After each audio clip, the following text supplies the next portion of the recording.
나중에 공판 과정에서 그에 대한 입장이 나오지 않을까 싶습니다. 자신 있다는 말씀이에요. 그렇죠? 공소유지할 만큼 혐의가 입증되었다고 생각합니다. 네. 검찰의 공소장 공개를 통해 보면요. 증거가 드러났음에도 불구하고 소명도 하지 않고 있고 인정하고 있지도 않아요. 문제는 공당의 대선 후보를 지냈고 앞으로 또 대선을 목표로 하는 이렇게 자신의 거짓말을 인정하지 않는 태도, 이게 문제 아니겠습니까? 어떻게 보세요? 피의자나 피고인의 입장에서 방어권 행사의 일환이라고 생각합니다. 국민의힘 조수진 의원입니다. 본격적인 질의에 앞서서 더불어민주당 의원님들의 오늘 질의 과정에서 나온 이야기에 대해서 간단하게 팩트체크를 좀 하겠습니다. 수원지검장님. 이런 이야기가 나왔어요. 쌍방울 그룹이 이재명 대표의 변호사비 20억 원 대납 의혹이 사실이 아닌 것으로 확인됐다. 오늘 이런 주장이 나왔는데 사실 아니죠? 수사 중이죠? 저희가 공직선거법 위반 부분은 불기소 처분을 하였고요. 다른 부분에 대해서는 좀 추가로 확인할 부분이 있어서 계속 수사 중에 있습니다. 네, 그래서 질의했습니다. 변호사비 대납 의혹에서 파생된 공선법 위반 혐의는 불기소 처분이 됐지만 이 20억 원 대납 가능성은 배제할 수 없기 때문에 수사한다. 이 부분이 결정문에 적시가 됐어요. 그렇죠? 저희가 결정문에 그렇게 상세하게 기재한 이유는 두 가지인데요. 첫째는 불기소 결정문은 사건 관계인에게 처분 이유를 상세하게 설명드리는 문서입니다. 네. 둘째는 이 사건의 경우에는 의혹을 제기한 측에 대해서도 무고로 맞고발이 있었습니다. 네. 무고 혐의를 판단하기 위해서는 의혹 제기와 고발에 어떤 합리적인 근거가 있는지를 저희가 확인해야 되기 때문에 상세하게 그 내용을 기재한 것입니다. 결론적으로 20억 원 쌍방울 그룹의 대납 의혹은 수사 중이라는 거예요. 자, 두 번째 질의입니다. 법무부 장관을 지낸 분 등 두 분 의원이 검찰 인사에서 필수 보직기관 중요성 등을 강조를 했습니다. 그런데 김학의 불법 출금 의혹, 청와대 기획사정 의혹, 월성 원전 경제석 평가 조작 의혹 사건 등은 검사들이 1년도 채우지 못하고 모두 교체가 됐습니다. 학살 인사라는 비판도 나왔어요. 문재인 정부 때는 몇몇 법무부 장관들이 권력과 관련한 수사를 하면 수사팀을 해체해버렸습니다. 좌천시켰고요. 그 좌천을 고검으로 보내버렸어요. 오늘 계신 분들도 고검에 있다 오신 분들이 참 상당히 많습니다. 이런 인사가 내부 구성원에 상당히 깊은 상처를 주는 것이죠? 저에게 물어보신. 네.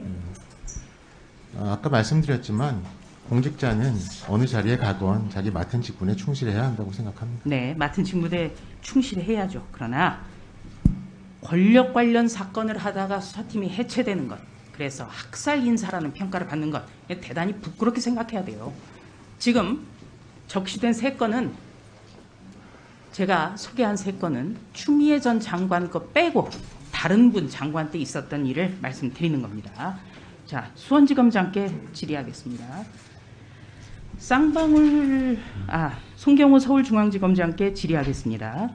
이재명 더불어민주당 대표의 선거법 위반 혐의 재판 오늘 시작됐습니다. 네, 그렇습니다. 대선 당시에 대장동, 백현동 의혹에 대해서 국정감사 그리고 방송에서 공개적으로 거짓 발언을 한 혐의입니다. 공소장에도 이 거짓말, 이 문제가 적시가 됐죠? 네, 그렇습니다. 네.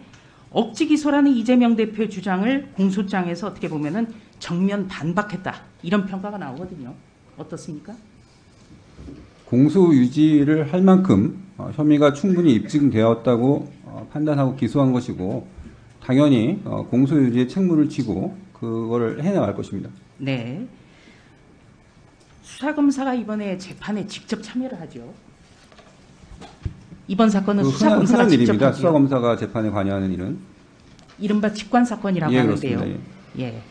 이 이재명 대표의 공선법 위반 사건에 대해서도 수사검사가 직접 참여를 하죠. 예, 그렇게 할 겁니다. 네. 그때 그 조국 재판 직관과 관련해서 좀 마찰이 있었죠, 우리 지검장님? 예, 다 지나간 일입니다. 네. 그때는 수사검사의 재판 참여에 관련해 가지고 왜 직접 참여를 했는지 대검에 제출을 의무화하려다가 이게 불발이 됐죠, 그렇죠? 예, 그런 일이 있었습니다. 네. 하지만 수사검사가 가장 잘 알겠죠. 그래서 이재명 대표 사건 역시 수사검사가 재판에 직접 참여를 한다. 이 점을 좀 강조를 드립니다. 다시 이재명 대표의 거짓말 부분으로 좀 돌아오죠. 대장동 부패 게이트 수사 당시에 극단적 선택을 했던 김문기 전 성남도시개발공사 처장을 이재명 대표는 몰랐다. 이렇게 이야기를 했어요. 이게 핵심 아니겠습니까? 핵심은 대장동 개발에서 핵심적인 역할을 했던 김문기와 관련이 없다. 알지 못한다. 이 내용입니다. 네. 다음 PPT 좀 준비해 주시겠습니까? 이재명 대표는 김문기 처장에 대해서 기억에 남아있지 않은 사람, 얼굴도 모른다. 이런 발언을 했어요. 그런데 검찰에서 지금 나온 거를 쭉 종합을 해보면 이재명 대표는 2009년부터 김문기 처장을 알고 있었어요. 그리고 이재명 대표가 성남시장이 된 이후에는 호주 뉴질랜드 9박 11일 출장도 다녀왔고요. 그 과정에서 함께 골프를 친 사실까지 확인이 됐습니다. 지금 보시면 지금 저기 같이 여행 가서 찍은 사진도 들어있어요. 그런데 이렇게 사진과 영상들이 버젓이 공개가 되는데도 이재명 대표는 억지 기소다. 여전히 김 처장을 몰랐다고 주장을 하고 있습니다. 철저한 공소 유지를 통해서 진상이 규명돼야 한다고 봅니다. 지검장님 어떻게 보세요? 그 공소장이 국회에 제출되어서 의원님께서 다 아시겠지만 이 내용도 공소 사실에 포함이 되어 있습니다. 네. 이재명 대표는 방금 보여드렸던 사진을 두고 조작을 주장했습니다. 사진의 어떤 조작 흔적 발견이 됐습니까? 나중에 공판 과정에서 그에 대한 입장이 나오지 않을까 싶습니다. 자신이 있다는 말씀이네요. 그렇죠? 공소유지할 만큼 혐의가 입증되었다고 생각합니다. 네. 다시 한번 말씀드리지만 이재명 대표는 저 사진을 두고 조작됐다고 주장을 했습니다. 저 사진의 조작 여부, 이것 하나의 쟁점이 되겠죠. 이재명 대표는 공당의 대선 후보를 지냈고 지금 제1야당의 대표를 지내고 있습니다. 그리고 다음 대선 출마도 기정사실화돼 있습니다.